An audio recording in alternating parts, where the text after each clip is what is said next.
Hi, hope you're well. We began the Torah again last week.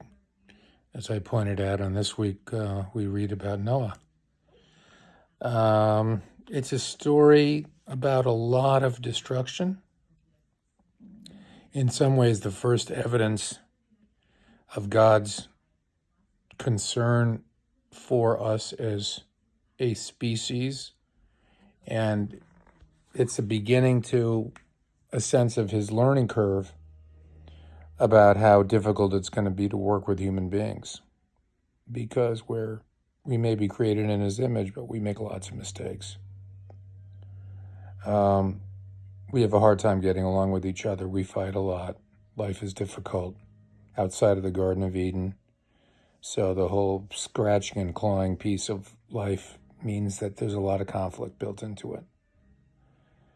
So his way of expressing that is to basically say, well, you know what, I was hoping that we could do this on some kind of universal basis, me and you as a species, and he revisits that. And so he picks Noah and his family as, in effect, the world's first survivors. And he basically says, we're going to start over, have a 2.0 to this lab experiment called Covenant. And then we get the rainbow, the sign that says there is going to be a life after. We will go forward, and that we are going to be able to work together. So that's the beautiful part. And I think what covenant really means is that there's always stuff for us to do, to try to do our part in terms of making beauty in the world, making justice in the world, making goodness in the world. I want to give you one thing to do in the world in the short term.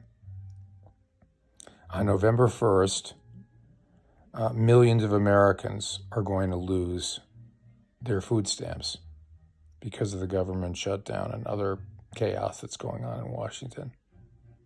That means that neighbors of ours, including people who are living in two-life Jewish housing, including the Brown House right next door to Mishkan, are not going to have enough to eat because they're not going to be able to afford to buy the food that they need.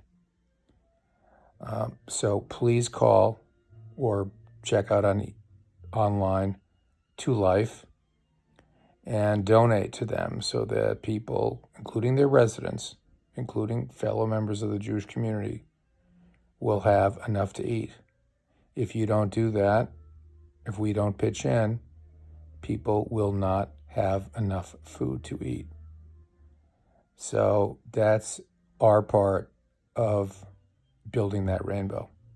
Shabbat Shalom.